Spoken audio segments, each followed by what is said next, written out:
శ్రీ సాయినాథాయ నమః. శ్రీ సాయి సచ్చరిత్రము 13వ అధ్యాయం. మరికొన్ని సాయి లీలలు.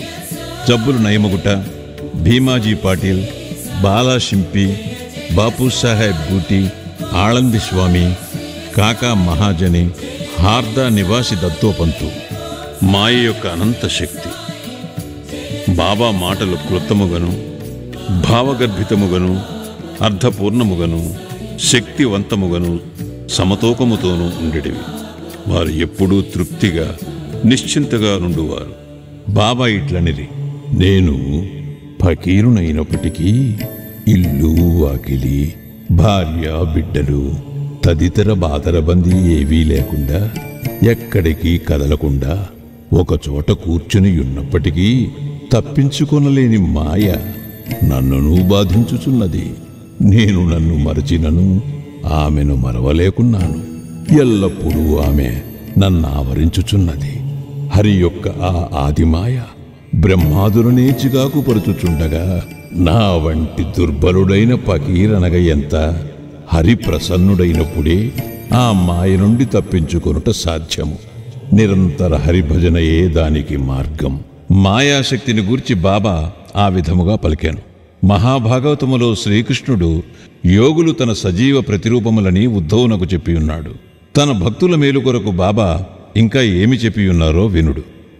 ఎవరు అదృష్టవంతులో, ఎవరి పాపములు క్షీణించినవో వారే నన్ను భజించుటయందు తత్పరులై నన్నెరుగగలరు.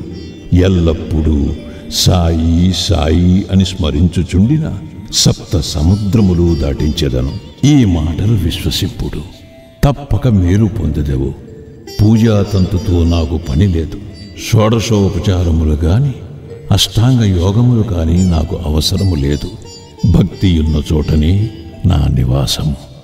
ఇక తమకు పూర్తిగా శరణాగతులైన వారి క్షేమము కొరకు బాబా ఏమి చేసినో వినుడు. భీమాజీ పాటిల్, పూనా జిల్లా, జున్నర్ తాలూకా, నారాయణగాం వాస్తవ్యుడు భీమాజీ పాటిల్ 1909వ సంవత్సరములో తీవ్రమైన ఊపిరితిత్తుల రుగ్మతకు గురయ్యను. తుదకు అది క్షయవ్యాధిగా పరిణమించెను. అన్ని రకముల ఔషధములను వాడెను, కాని ప్రయోజనము లేకుండెను.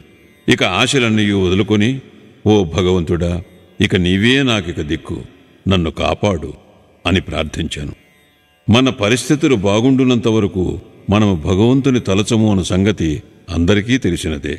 కష్టములు మనలను ఆవరించినప్పుడు మనము భగవంతుని జ్ఞప్తికి తెచ్చుకునేదము. అట్లనే భీమాజీ కూడా భగవంతుని స్మరించాను. ఆ తరువాత తన అనారోగ్య విషయమై బాబా భక్తుడకు నానాసాహెబ్ చందోర్కర్తో సలహా చేయవలనన్న ఆలోచన కలిగాను.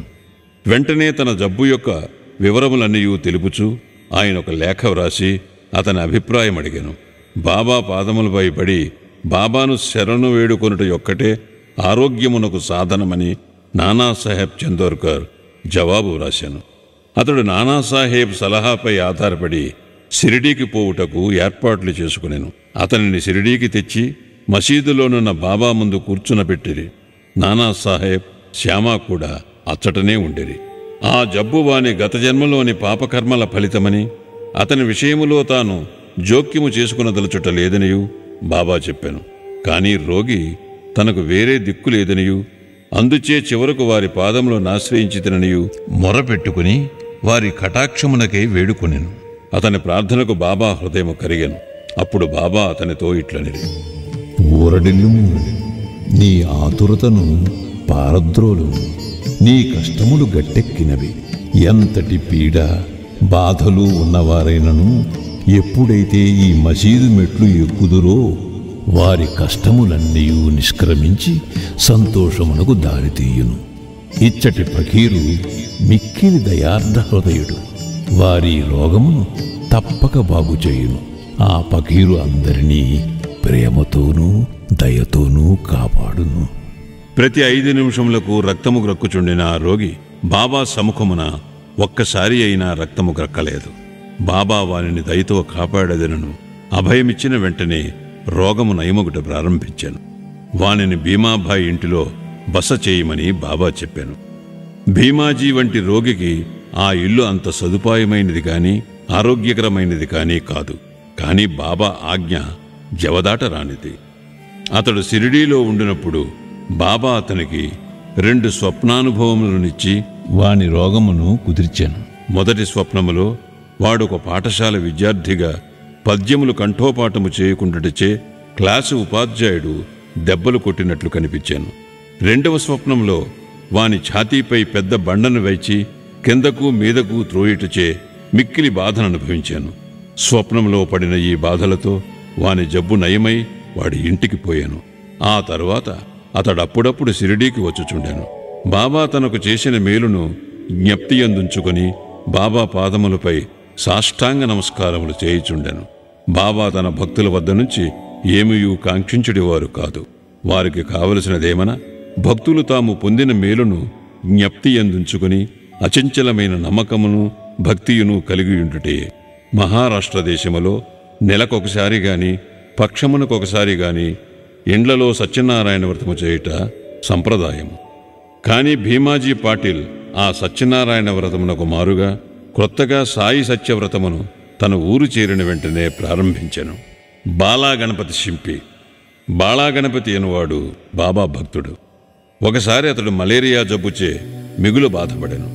అన్ని రకముల ఔషధములు కషాయములు పుచ్చుకొనెను. కాని నిష్ప్రయోజనమయ్యను. జ్వరము కొంచెమైనను తగ్గలేదు. షిరిడీకి పరిగెత్తెను. బాబా పాదములపై పడెను. బాబా వానికి లక్ష్మీ మందిరము ముందునున్న నల్ల కుక్కకు పెరుగన్నము కలిపి పెట్టమని చెప్పాను. ఈ వింత రోగ నివారణోపాయం ఎట్లు నెరవేర్చవలనో బాలాకు తెలియకుండెను. ఇంటికి పోగా అచ్చట అన్నము పెరుగు సిద్ధముగా నుండుట చూచాను. రెంటినీ కలిపి లక్ష్మీ మందిరము వద్దకు వచ్చాను. అచ్చటొక నల్లని కుక్క తోక ఆడించుకునుచూ కనిపించాను. పెరుగన్నము కుక్క ముందర పెట్టాను. కుక్క దానిని తినెను. అంతటితో బాలాగణపతి మలేరియా జబ్బు శాశ్వతముగా పోయాను. బాపూసాహెబ్ బూటీ. ఒకానొకప్పుడు బాపూసాహెబ్ బూటీ జిగట విరోచనములతోనూ వమనములతోనూ బాధపడుచుండెను. అతని అలమారు నిండా మంచి మంచి మందులుండెను. కాని అవేమీ గుణమివ్వలేదు. విరోచనముల వల్లను వమనముల వల్లను బాపూసాహెబ్ బాగా నీరసించాను. అందుచే బాబా దర్శనమునకే మసీదుకు కూడా పోలేకుండాను. బాబా అతనిని మసీదుకు రమ్మని కబురంపి అతడు రాగానే తమ ముందు కూర్చుండబెట్టుకుని తమ చూపుడు విరేలు ఆడించుచు, జాగ్రత్త, నీవిక విరోచనము చేయకూడదు, వమనము కూడా ఆగవలెను అనెను. బాబా మాటల సత్తువు కనుడు. వెంటనే ఆ 2 వ్యాధులు పారిపోయెను. బూటీ జబ్బు కుదిరెను. ఇంకొకప్పుడు బూటీకి కలరా సోకెను. తీవ్రమైన దప్పికతో బాధపడుచుండెను. డాక్టర్ పిల్లే అని వైద్యుడు అన్ని ఔషధములను ప్రయత్నించాను. కానీ రోగము కుదరలేదు. బాపూసాహెబ్ అప్పుడు బాబా వద్దకు వెళ్ళి ఏ ఔషధము పుచ్చుకునినచో తన దాహము పోయి జబ్బు కుదురునని సలహా అడిగాను. బాదం పప్పు, పిస్తా, అక్రోట్ నానబెట్టి పాలు చక్కెరతో ఉడికించి పుచ్చుకునినచో రోగము కుదురునని బాబా చెప్పాను. ఇది జబ్బును మరింత హెచ్చించునని ఏ డాక్టర్ అయినను చెప్పును. కాని బాపూసాహెబు బాబా ఆజ్ఞను శిరసావహించెను. పాలతో తయారు చేసి దానిని సేవించెను.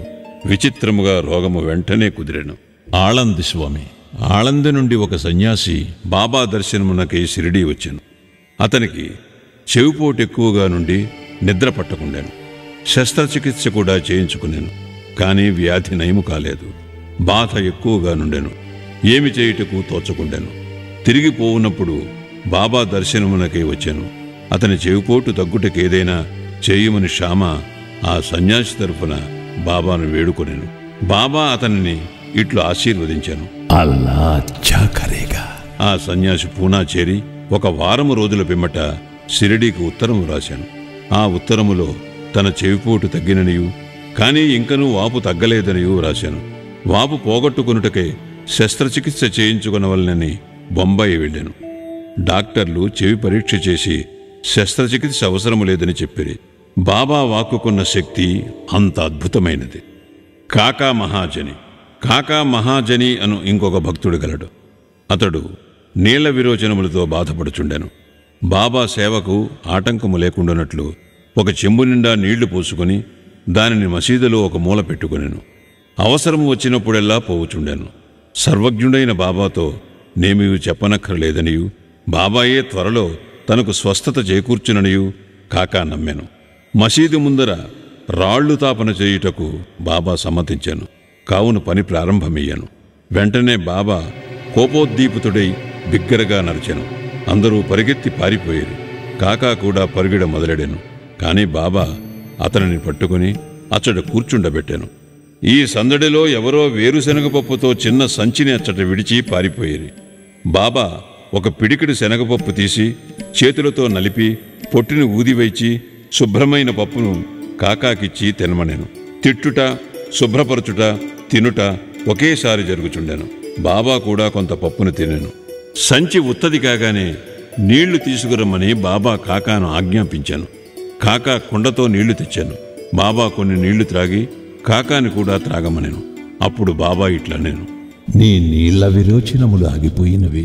ఇప్పుడు నీవు రాళ్లు తాపన చేయు పనిని చూసుకునవచ్చును. అంతలో పారిపోయిన వారందరూ తిరిగి మసీదు చేరేది. పని ప్రారంభింపబడెను. విరోచనములు ఆగిపోవుటచే కాకా కూడా వారితో కలిసెను. నీళ్ల విరోచనములకు వేరుశెనగపప్పు ఔషధమా? వైద్యశాస్త్ర ప్రకారము వేరుశెనగపప్పు విరోచనములను హెచ్చించును గాని తగ్గించలేదు. ఇందు నిజమైన ఔషధము బాబా యొక్క వాక్యే. హార్దా నివాసి దత్తోపంతు. దత్తోపంతు హార్దా గ్రామ నివాసి. అతడు కడుపు నొప్పితో 14 సంవత్సరములు బాధపడెను. ఏ ఔషధము వానికి గుణమునివ్వలేదు. అతడు బాబా కీర్తి వినెను. వారు జబ్బులను దృష్టిచేతనే బాగుచేసెదరను సంగతి తెలుసుకుని షిరిడీకి పోయి బాబా పాదములపై పడెను. బాబా అతనిని దయాదృష్టితో ఆశీర్వదించాను. బాబా అతని తలపై తమ హస్తమునుంచి ఊదీ ప్రసాదమిచ్చి ఆశీర్వదించగనే అతనికి గుణమిచ్చాను. ఆ జబ్బు వలన తిరిగి అతడు ఎన్నడూ బాధపడలేదు. ఇంకొక 3 వ్యాధులు. మాధవరావు దేశపాండే మూలవ్యాధిచే బాధపడెను. సోనాముఖి కషాయమును బాబా వానికిచ్చాను. ఇది వానికి గుణమిచ్చాను. 2 సంవత్సరముల పిమ్మట జబ్బు తిరగదోడెను. మాధవరావు ఇదే కషాయమును బాబా ఆజ్ఞ లేకుండా పుచ్చుకునెను. కాని వ్యాధి అధికమాయను. తిరిగి బాబా ఆశీర్వాదముతో నయమయ్యను. కాకా మహాజని అన్నగారైన గంగాధర పంతు అనేక సంవత్సరములు కడుపు నొప్పితో బాధపడాను. బాబా కీర్తి విని షిరిడీకి వచ్చాను. కడుపు నొప్పి బాగు చేయమని బాబాను వేడెను. బాబా వాని కడుపును తమ హస్తములతో స్పృశించి భగవంతుడే బాగు చేయగలడెనను. అప్పటి నుండి అతని కడుపు నొప్పి తగ్గి వ్యాధి పూర్తిగా నయమయ్యను. ఒకప్పుడు నానాసాహెబ్ చందోర్కర్ కడుపు నొప్పితో మిగులు బాధపడెను. ఒకనాడు రాత్రింబవళ్ళు ఆ బాధతో సతమతమయ్యను. డాక్టర్లు మందులు, ఇంజెక్షన్లు ఇచ్చిరి. కానీ అవి ఫలించలేదు. అప్పుడతడు బాబా వద్దకు వచ్చాను. బాబా ఆశీర్వదించాను. వెంటనే అతని జబ్బు పూర్తిగా తొలగిపోయాను. ఈ కథలన్నీ నిరూపించినదేమన, అన్ని వ్యాధులు బాగొగుటకు అసలైన ఔషధము బాబా యొక్క వాక్కు, ఆశీర్వాదములు మాత్రమే, కానీ ఔషధములు కావు. 13వ అధ్యాయము సంపూర్ణము. సద్గురు శ్రీ సాయినాథార్పణమస్తు. శుభం భవతు.